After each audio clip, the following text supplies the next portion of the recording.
Olha só, quantidade de movimento então. O conceito de quantidade de movimento, ele foi apresentado pela primeira vez por René Descartes, que viveu de 1596 a 1650.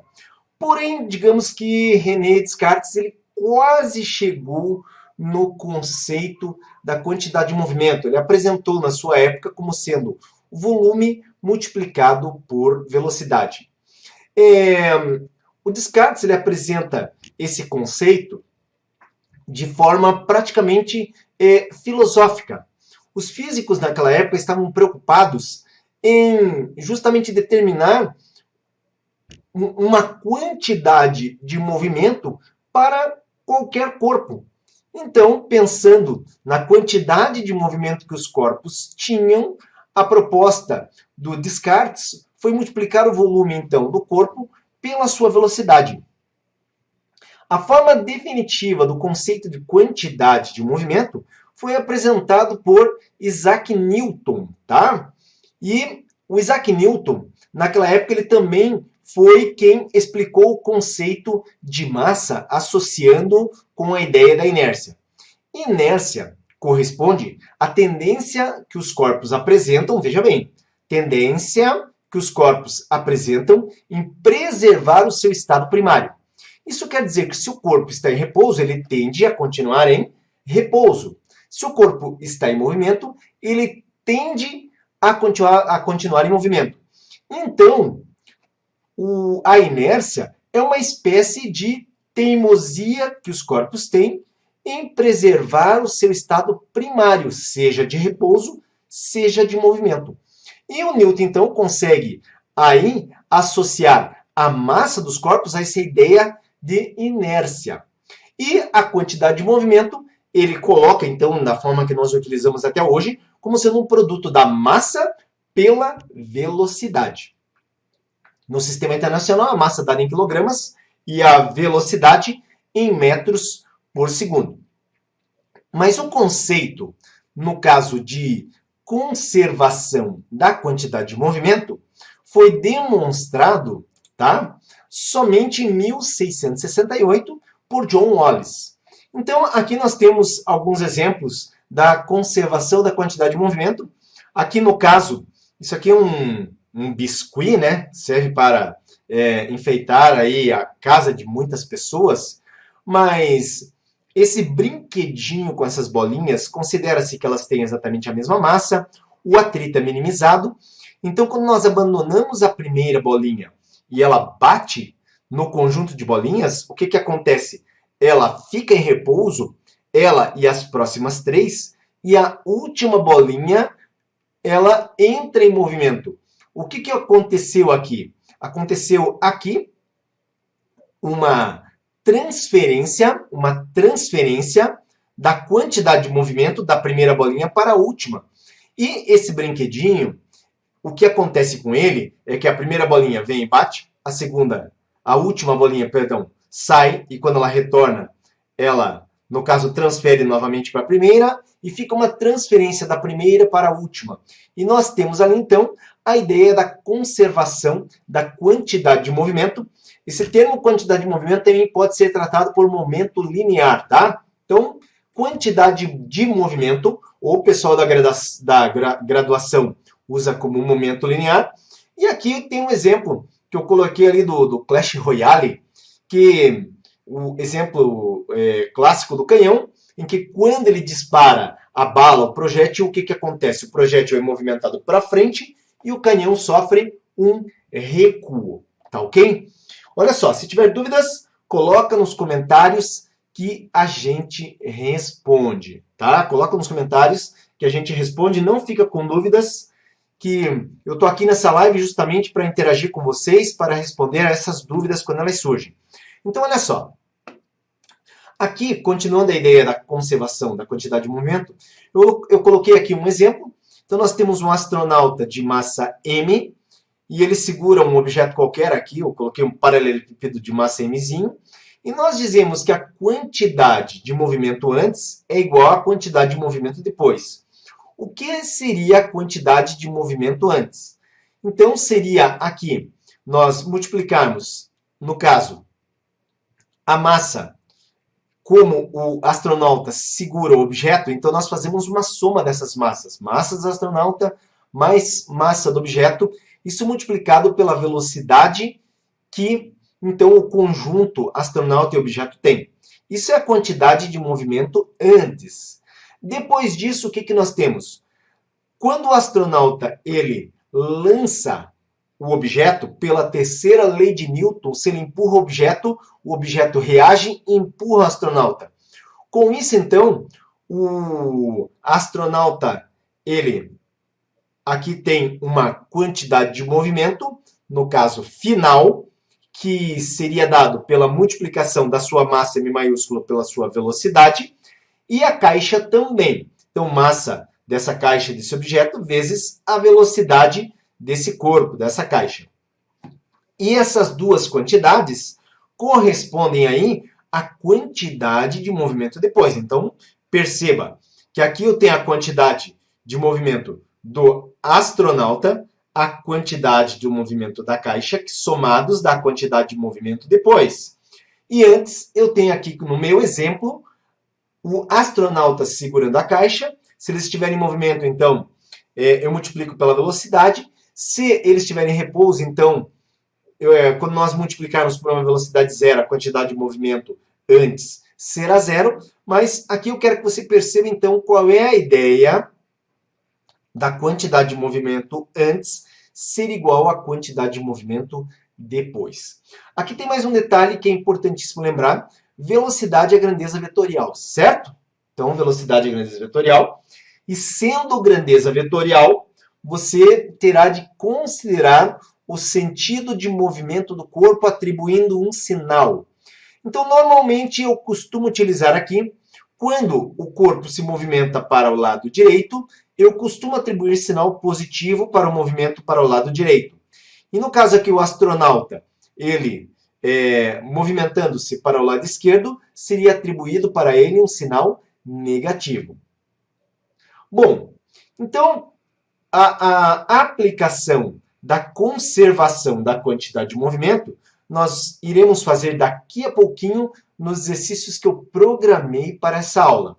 Vamos ver um outro conceito, que seria nessa tela que eu tenho aqui, o conceito de impulso e também o teorema do impulso. Então, veja só. Considerando a segunda lei de Isaac Newton, então nós temos aqui, eu coloquei que quando uma força é aplicada sobre uma massa, ela adquire uma aceleração. Essa massa, no caso, essa massa, esse corpo que tem uma determinada massa, vai adquirir uma aceleração. Então, no caso aqui, o Newton, ele diz que a força, a aceleração adquirida é proporcional à força que foi aplicada sobre esse corpo. E por isso, força é igual a massa vezes aceleração. Mas também nós sabemos que a aceleração é a taxa de variação de velocidade. Então, a aceleração é a razão entre a variação da velocidade e o intervalo de tempo em que a velocidade varia. E aqui eu faço uma combinação dessas duas equações, onde eu tenho força, massa vezes aceleração, e eu fiz a substituição da aceleração na expressão da força, onde fica força igual a massa, ΔV sobre ΔT. E aqui, de forma muito simples, eu lancei ΔT para o lado esquerdo, multiplicando a força. Então, eu tenho força vezes o intervalo de tempo, ou força vezes tempo, na sua forma mais simples, que é igual a massa vezes variação da velocidade. Bom, massa vezes variação da velocidade, para nós, seria a variação da quantidade de movimento. Espero que você não tenha esquecido, lá na nossa primeira tela, que eu apresentei o conceito de quantidade de movimento como um produto da massa pela velocidade. Se eu tenho variação da velocidade multiplicado pela massa, então eu tenho variação da quantidade de movimento. E o termo força multiplicada por tempo corresponde ao que a gente chama de letra I. Então, observe que o conceito de impulso é a multiplicação da força que está sendo aplicada sobre um corpo pelo tempo de aplicação dessa força. E o teorema do impulso, que nós aqui então desenvolvemos matematicamente, de forma bem simples, né, combinando a segunda lei de Newton com o conceito de aceleração, nós temos que o teorema de impulso diz que o impulso recebido por um corpo, então, é igual à variação da quantidade de movimento que esse corpo vai ter, tá? Então, o impulso recebido por um corpo é igual à variação da quantidade de movimento que um corpo vai ter. Então, vamos lá. Vamos às questões. Olha só. Então, como eu falei, a primeira questão aqui é uma questão minha. Nós temos uma caixa de massa 2 kg. Está submetida a uma força resultante constante. Então, força constante aplicada sobre uma caixa. A velocidade da caixa varia com o tempo, de acordo com o gráfico que você vê aqui. Velocidade versus tempo. Qual a intensidade da força resultante que atua sobre essa caixa? Então, olha só, aqui, como colocado no problema, nós temos um gráfico de velocidade em função do tempo, mas além dos dados que podem ser retirados do gráfico, nós temos a informação da massa dessa caixa.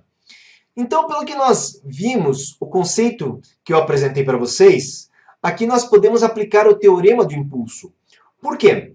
Primeiro, nós percebemos aqui a variação da velocidade. No instante de tempo 0, a velocidade é 20. No instante de tempo 2, ela já vale 30. No instante de tempo 4, ela vale 40. Ou seja, a cada 2 segundos, a velocidade aumenta 10 metros por segundo. É um crescimento linear para essa velocidade.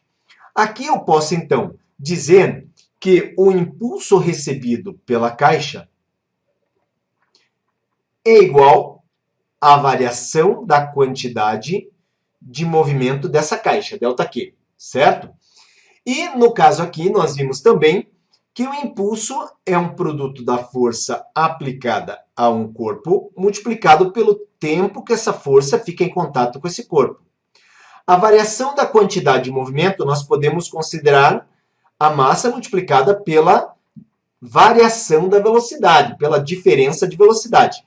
Nesse caso, eu tenho massa que multiplica velocidade final menos massa que multiplica velocidade inicial.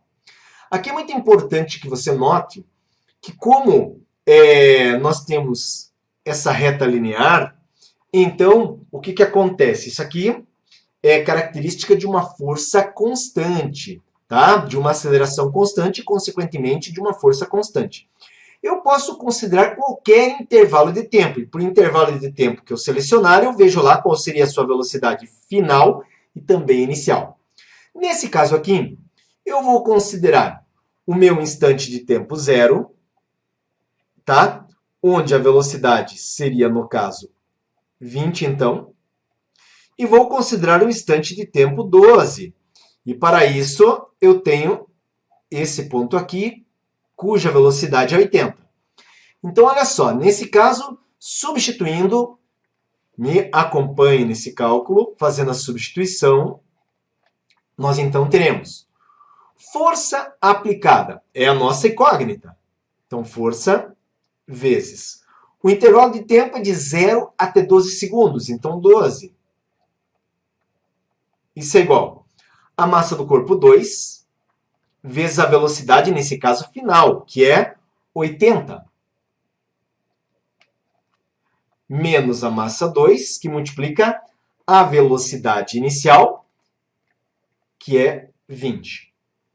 Então, observa o seguinte, eu tenho 12F, porque F vezes 12 é 12F. Eu tenho 2 que multiplica 80, 160, menos 2 que multiplica 20, 40. Nesse caso, eu tenho uma força 160 subtraindo de 40 dá 120. E isso aqui será dividido, no caso, pelo 12, que é o intervalo de tempo. E, finalmente, então, 120 por 12, nós descobrimos aqui que a força aplicada ao corpo durante o intervalo de 12 segundos é uma força de 10 newtons. Uma força de 10 newtons. Tudo bem? Então, uma primeira questão aí mais simples, tá? Uma aplicação mais direta. Nós temos algumas que o desenvolvimento aí é um desenvolvimento algébrico. Eu sei que tem alunos que não gostam muito disso, mas será muito importante, veja, será muito importante saber fazer esse desenvolvimento algébrico. Existem muitas questões dos vestibulares aí ao longo do Brasil, pelo Brasil, que apresenta essa proposta de desenvolvimento algébrico. Beleza? Então vamos lá.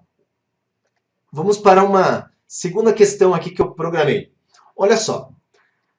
Aqui nós temos que, em um teste realizado na investigação de um crime, um projétil de massa 20 gramas é disparado horizontalmente contra um saco de areia, apoiado em repouso sobre um carrinho que também em repouso. Está apoiado sobre uma superfície horizontal na qual pode mover-se livre de atrito. O projétil atravessa o saco perpendicularmente aos eixos das rodas do carrinho e sai com velocidade menor que a inicial, enquanto o sistema formado pelo saco de areia e pelo carrinho, que totaliza 100 kg, sai do repouso com velocidade de módulo v. O gráfico representa a variação da velocidade escalar do projétil Vp em função do tempo. Nesse teste, calcule. Letra A. O módulo da velocidade v em metros por segundo adquirida pelo sistema formado pelo saco de areia e pelo carrinho imediatamente após o saco ter sido atravessado pelo projétil. E letra B. O trabalho em joules realizado pela resultante das forças que atuaram sobre o projétil no intervalo de tempo que ele atravessou o saco de areia. Então, olha só. A questão aqui ela é um pouquinho longa o enunciado, mas existe um projétil disparado contra o saco de areia. Esse projétil ele atravessa o saco de areia e sai no outro lado. Aqui no gráfico, nós temos, então, a velocidade de 500 metros por segundo, que é a velocidade enquanto o projétil ainda não atingiu o saco de areia.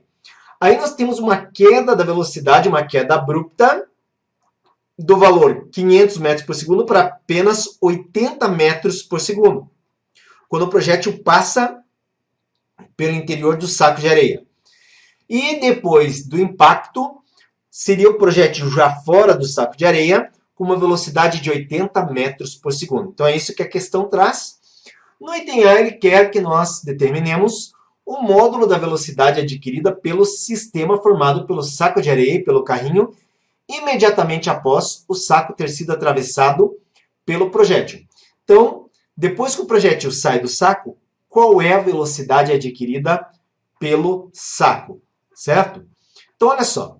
Para cá, eu coloquei aqui na imagem a massa do projétil, coloquei a massa também do saco de areia, que é 100 kg, e coloquei o nosso gráfico, que mostra a velocidade 500 antes do projétil entrar no saco de areia, quando ele está dentro e sofrendo o decréscimo da velocidade, e depois quando ele sai do saco de areia. O item A ele será solucionado, tá? O item A ele será solucionado aqui pela conservação do momento linear, onde a conservação do momento linear traz a ideia de a quantidade de movimento antes é igual à quantidade de movimento depois. Então, peço que você preste muita atenção nesse desenvolvimento, ele é importantíssimo. Veja, talvez você esteja se perguntando antes do que, depois do que. Quantidade de movimento antes é do impacto do projétil com o saco de areia. Quantidade de movimento depois é quando o projétil sai desse saco de areia, certo? Então, isso que seria a quantidade de movimento antes, igual a quantidade de movimento depois. E veja só que interessante, aí há praticamente 400 anos atrás, tanto René Descartes quanto o Isaac Newton, eles já haviam percebido essa conservação. Mas, como eu disse, quem demonstrou o mesmo foi o Wallace.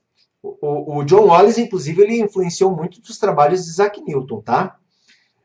Mas os trabalhos de Wallace eram mais na área da matemática.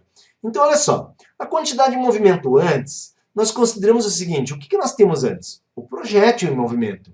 E o carrinho se encontra aqui com o saco de areia sobre ele com velocidade zero. Então, antes, eu teria o seguinte, massa do projétil vezes velocidade do projétil. O projétil se movimenta para a direita. Sua velocidade, então, tem sinal positivo. Mais massa do saco, velocidade do saco. Isso é igual. Depois a gente percebe o projétil saindo do saco com velocidade 80 e o saco agora em movimento com uma velocidade desconhecida. Então, nós temos massa do projétil vezes velocidade do projétil, só que agora essa velocidade não é mais 500, agora vale 80, por isso eu chamo de V', mais massa, no caso do saco, velocidade do saco, e vou colocar linha aqui também. Bom, todos os termos aqui são positivos, porque não existe movimento algum para a esquerda. Tá? Então, como todos os movimentos ocorrem para a direita, sempre sinal positivo. Aqui o negócio é o seguinte, mas como o nosso saco, antes de receber o impacto do projétil, está em repouso, ele não apresenta quantidade de movimento. Então, esse termo aqui ele é nulo. Vamos agora, então, fazer a substituição do que nós conhecemos.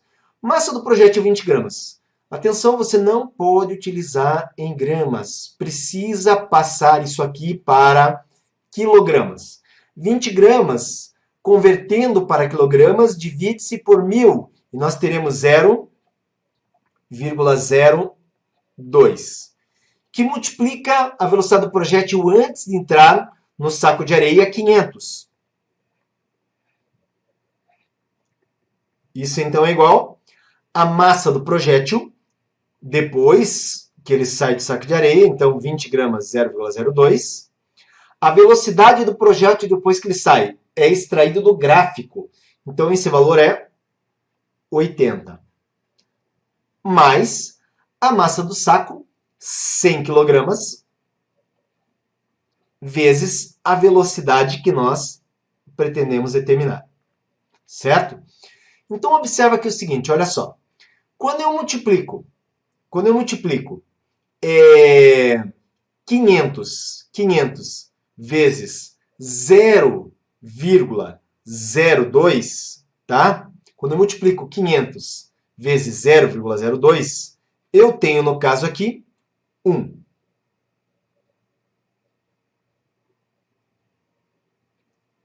Tá? Então, ou melhor, 10, perdão, 10, não 500 vezes 0,02 corresponde a 10, tá? Porque é a mesma coisa que 5 vezes 2. Isso aqui, então, é igual a 0,02 que multiplica 80. Então, nesse produto de 0,02 vezes 80, eu tenho 1,6, tá? Mais 100 que multiplica VS. Agora, olha só. No caso 1,6 passo para o lado oposto, eu fico com 10 menos 1,6 e isso me dá 8,4. E nesse caso aqui, tá? Agora, isso aqui é igual a 100 que multiplica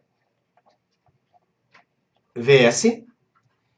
E o VS, então, será 8,4 dividido, no caso, por 100.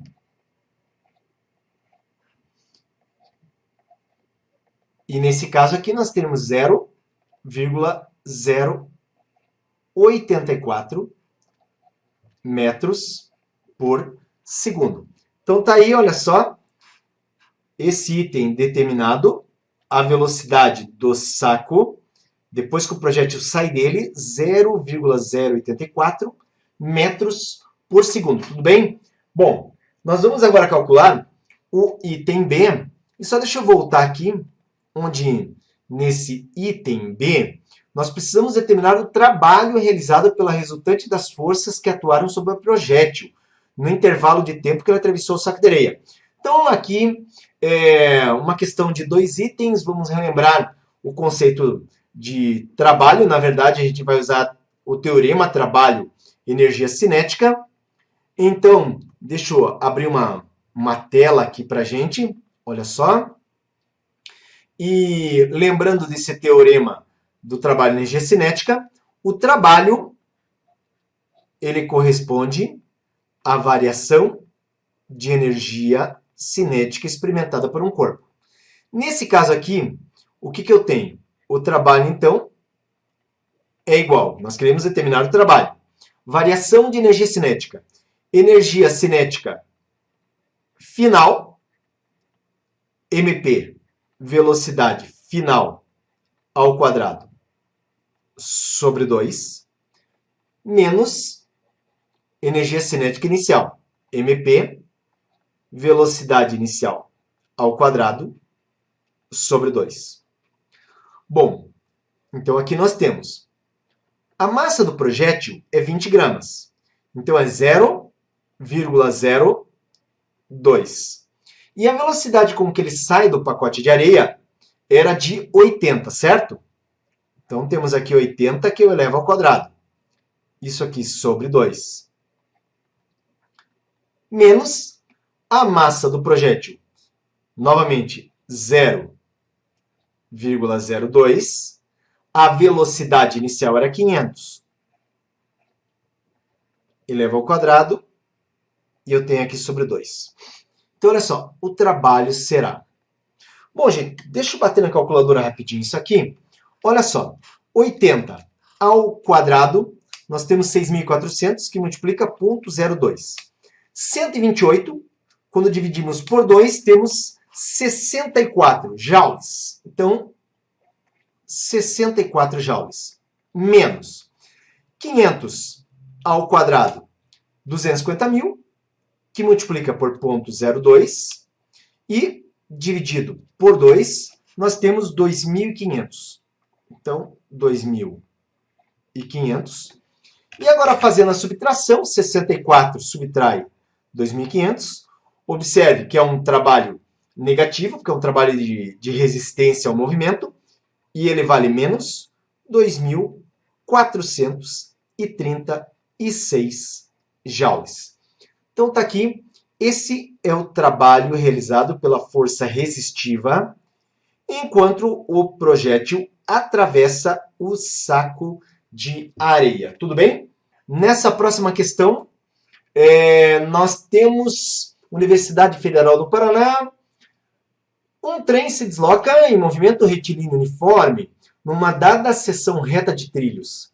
Sabe-se que, nesse movimento, analisado num referencial inercial, a energia cinética do trem vale K. Aqui, EC ou K, tá, tem o mesmo significado. 10 megajoules, o mega é 10 a sexta. E a quantidade de movimento, o momento linear, vale em módulo P igual a 1 vezes 10 a sexta quilograma vezes metros por segundo.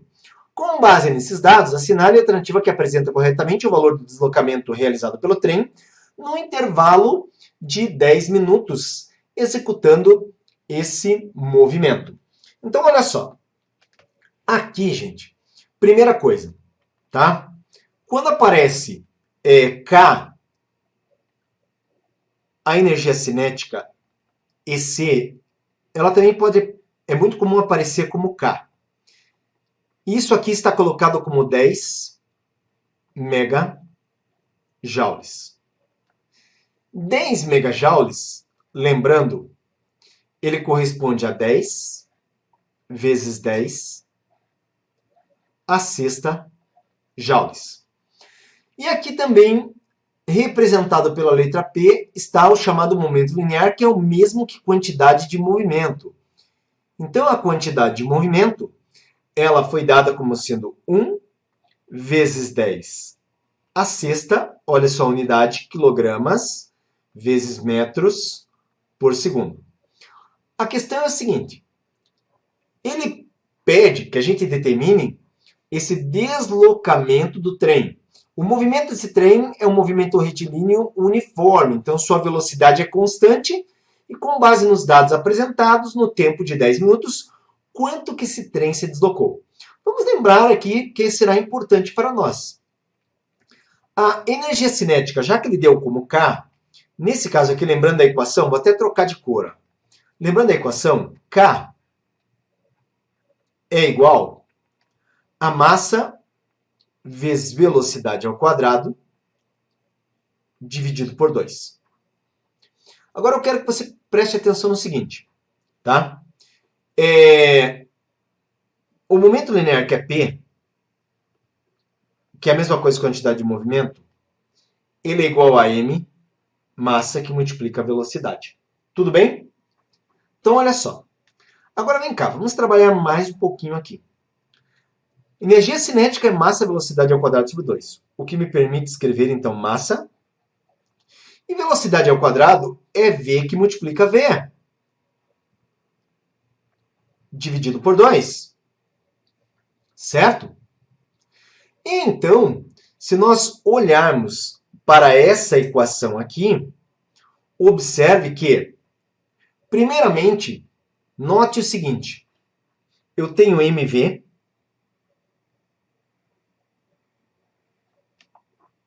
que é igual a P. Aqui, eu posso reescrever esse termo, ó, estou indo aqui para cima, como sendo, se K é mv, que multiplica V sobre 2, eu posso fazer o seguinte, jogar o 2 multiplicando K e passar um V dividindo. Então, eu fico com 2K, que é a energia cinética, dividido pela velocidade, que é igual a mv. E é isso que eu quero que você perceba. Eu tenho aqui a mesma quantidade, mv. O que permite, então, que eu possa igualar 2K dividido por V é igual a P. Tá? Então, igualando, nós podemos escrever o seguinte. 2K, que é a energia cinética, dividido por V, isso é igual a P. E nós podemos substituir agora os valores. 2, que multiplica 10 vezes 10 a sexta.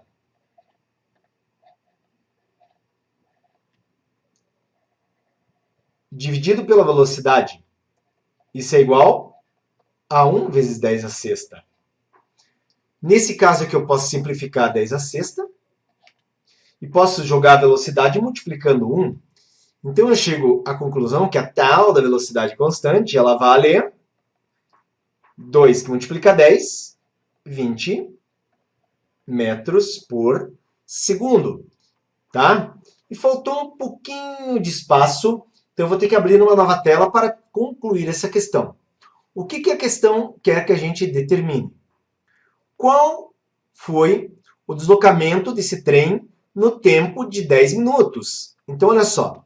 Qual foi o deslocamento ΔS desse trem no intervalo de tempo de 10 minutos? Logo, eu posso considerar que esse espaço percorrido corresponde ao quê? Ao produto da velocidade vezes o tempo. E esse espaço percorrido, então, corresponde a velocidade que nós encontramos, constante, 20 metros por segundo. Então, eu tenho aqui 20, que multiplica um tempo de 10 minutos. Onde, aqui, né, lembrando que 10 minutos, cada minuto tem 60 segundos, então nós temos 600 segundos. Vamos trabalhar com o sistema internacional. Então, substituindo, 20 que multiplica 600, nós temos aqui um espaço percorrido de 12 mil no sistema internacional, metros. E no caso, a resposta, se eu não me engano, lá está em quilômetros. Então, ΔS é igual a 12 mil metros. Isso equivale a 12 quilômetros. Então, tá aí, a nossa questão terceira também está resolvida. Tudo beleza? Se tem dúvidas aí, coloca que a gente responde, tá? Então, surgiu dúvidas, pergunta aí que a gente responde. Deixa eu voltar aqui. 12 quilômetros. Alternativa correta, então, letra C. Letra C, alternativa correta. Vamos para mais uma questão, então, que eu selecionei aqui. Olha só, o nível de dificuldade vai crescer um pouquinho, mas nem tanto. Sobre uma superfície horizontal sem atrito, duas partículas de massa m e 4m se movem, respectivamente, com velocidade 2v e v em módulo na mesma direção e em sentidos opostos. Então, nós teríamos equivalente a isso aqui, ó. Uma partícula de massa m que se movimenta com uma velocidade 2v. E uma outra partícula que tem massa, a outra partícula está aqui, só que sua massa é 4m, e ela se movimenta em sentido oposto e sua velocidade é v. Tá? Aí o que ele fala? Após as partículas colidirem, elas ficarão grudadas, tá? Calcule a energia cinética do conjunto após a colisão. Então, a ideia é a seguinte, nós temos isso aqui, aí ocorre a colisão, tá? Então, ocorre a colisão, elas ficam grudadas, nós passamos a ter uma massa que seria m mais 4m, e eu vou dizer que o movimento passa a ser nesse sentido, tá? Com uma velocidade v'. E por que eu digo que o movimento é nesse sentido? Porque a olho, né? No olho, quando eu faço o produto m vezes 2v, que já é a quantidade de movimento, eu tenho 2mv. E aqui eu tenho 4mv. Então, o sentido de 4mv é maior do que o de 2mv. Mas nós vamos desenvolver aqui o raciocínio da conservação da quantidade de movimento, onde quantidade de movimento antes é igual à quantidade de movimento depois. Antes, então, vamos fazer o seguinte, vamos chamar essa partícula aqui de partícula A, e essa aqui para mim será B. Então, antes do movimento, eu tenho as duas se movendo, eu tenho QA mais QB igual, como elas ficam juntas, então eu vou chamar de QAB. Tá? QAB porque elas ficaram juntas. Então aqui, gente, ó, eu vou continuar nosso desenvolvimento para cá, me acompanha. Então, olha só, a partícula A tem massa m e velocidade 2v, então é m 2v. A partícula B está indo para a esquerda, então eu vou utilizar menos 4mv. E faltou espaço, tá? Então aqui falta espaço.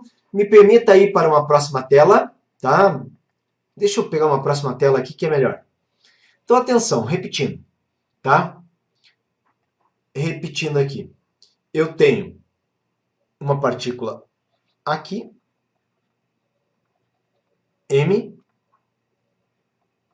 velocidade 2v, a outra 4m, e sua velocidade é v. Mas, em termos de quantidade de movimento, né, depois o que acontece, como eu expliquei, elas se juntam, então nós temos aí elas, o conjuntinho, e o movimento é para cá com velocidade v'. Aí, no meu desenvolvimento, diz que a quantidade de movimento de A mais a quantidade de movimento de B seria igual à quantidade de movimento que é a B, que seria as duas juntas. Aí eu tenho, para A, massa que multiplica 2V, positivo porque o movimento é para a direita, menos, esse é para a esquerda, 4M, que multiplica V, isso é igual a massa, agora elas ficam juntas, então a massa é M, mais 4M, vezes a velocidade V'. E agora, nós teremos, então, 2mv menos 4mv, 5mv'. Observa aqui que nós temos, então, menos 2mv, que é igual a 5mv'. Posso simplificar a massa. E eu tenho, então, V' como sendo menos 2 sobre 5, tá? De V. Então, tá aqui, eu encontrei o valor de V', mas o problema, na realidade, ele quer que a gente determine uma outra coisa. Então, olha só, deixa eu retornar aqui. O problema pretende que a gente determine a energia cinética do conjunto após a colisão. Então, a energia do conjunto após a colisão seria, no caso, energia cinética, massa vezes velocidade ao quadrado. Então, seria o quê? A massa M mais 4M, correto? Vezes essa velocidade aqui. Então, seria... Aqui eu posso pegar em módulo, tá? Até porque vai ao quadrado. Então, 2/5 de V elevado ao quadrado. E tudo isso dividido por 2. Então, é só desenvolvimento matemático. Vamos lá. Eu tenho 5M, que multiplica, olha só, 2/5 é o mesmo que 4 sobre 25, V ao quadrado, sobre 2. Posso simplificar aqui, gente. Simplificando 5 com 25, isso aqui dá 1, e aqui vai ficar 5. Também posso simplificar 4 com 2, isso aqui dá 2, isso aqui dá 1. Observe que, vamos ver o que sobrou. A energia cinética, então, é a massa. Olha só, aqui ficou 2V ao quadrado sobre, no caso, 5. Ou, finalmente, a energia cinética será 2 quando dividido por 5, 0,4 de mv ao quadrado. Está aí determinada, então, essa energia cinética. 0,4 de mv ao quadrado. Deixa eu retornar lá. Observe que a resposta correta a esse problema está na letra C. Tá ok? Então tá aí mais uma questão resolvida. E nós temos uma última questão nessa aula de hoje, que nós falamos em quantidade de movimento, impulso, teorema de impulso e conservação da quantidade de movimento. Olha só a questão que temos aqui. Ela fala o seguinte: um brinquedo é constituído por um caminhão de massa 3m por uma bolinha de massa m apoiada em sua carroceria. Entre os dois, há uma mola ideal comprimida e travada.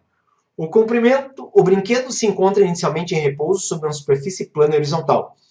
Quando o gatilho da mola é acionado, a mola é destravada e faz com que o caminhão adquira energia cinética igual a EC. Desprezando todos os atritos e considerando EB a energia cinética adquirida pela bolinha imediatamente após o destravamento da mola, é correto afirmar que... Aí nós temos as alternativas.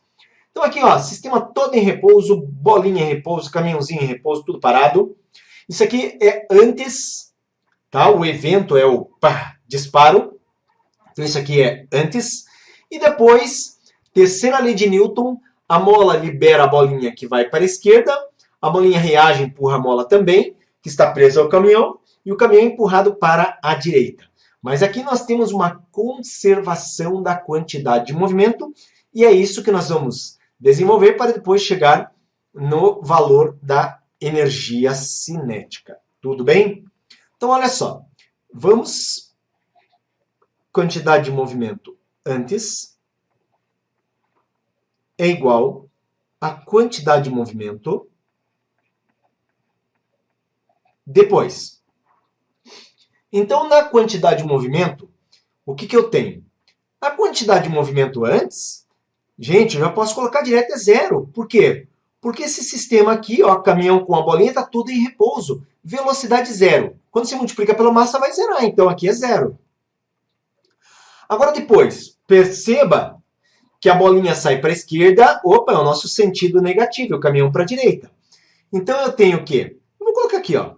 Vamos dizer aqui que a bolinha, para nós, é o corpo 1 e o caminhão é o corpo 2. Tudo bem? Então, eu teria aqui Q1 mais Q2. Então, 0 é igual a Q1, massa da bolinha, tá? Que nesse caso, já sabemos que quantidade de movimento é massa vezes velocidade. Então é o seguinte, vamos usar aqui, ó. A massa da bolinha é m. Então eu tenho m. Que multiplica a sua velocidade, tá? Que seria, nesse caso aqui, eu vou chamar de V1. Mais, tá? Tá faltando alguma coisa ou não? Tá faltando sim, né? Tá faltando sim. O que tá faltando aqui é o seguinte. Qual é o sentido da bolinha? Negativo. Então aqui é negativo, ó. Menos. E Q2? A massa é 3m. E a velocidade é V2. Vou passar esse termo aqui para o lado esquerdo. Se é negativo, fica positivo. Então eu tenho mv1, que é igual a 3m V2. E com isso, eu posso simplificar aqui massa. E eu vou ter que V1 é 3 V2. Não é a resposta do problema, é apenas uma relação que a gente chega. O que nós devemos desenvolver agora? O que nós precisamos desenvolver? Desprezando todos os atritos e considerando EB a energia cinética adquirida pela bolinha, imediatamente após o destravamento da bola, é correto afirmar que... Então, atenção, aqui ele faz uma comparação entre a energia cinética da bolinha e a energia cinética do carrinho, tá? Então, veja bem, vamos precisar de uma nova tela. Então, aqui, eu vou colocar os dados que eu tenho. Então, olha só. Vamos começar. A energia cinética, vou escrever aqui, ó, para a bolinha.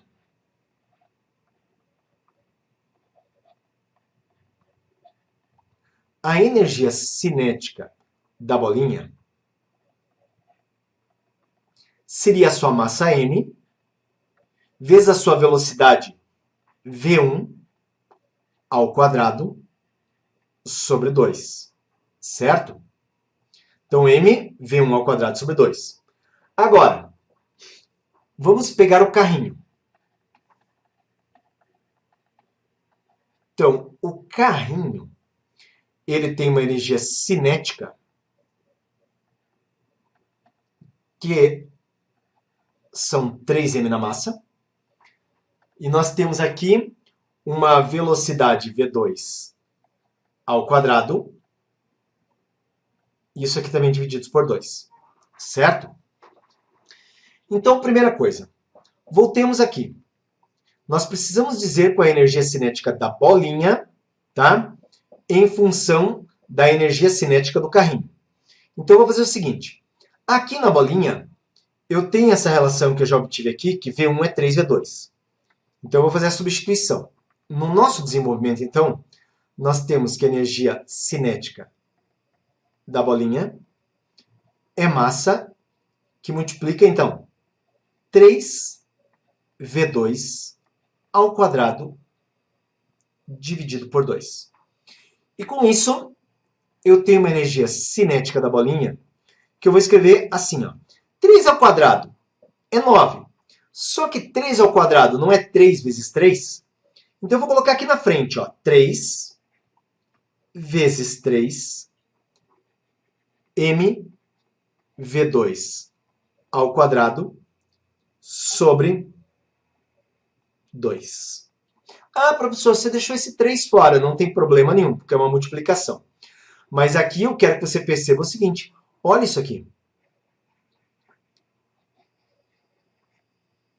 E olha isso aqui. São iguais. Isso, então, significa o quê? Significa que a energia cinética da bolinha é igual a 3 vezes a energia cinética do carrinho. Então tá aí o nosso desenvolvimento, onde nós concluímos que a energia cinética da bolinha vale 3 vezes a energia cinética do carrinho.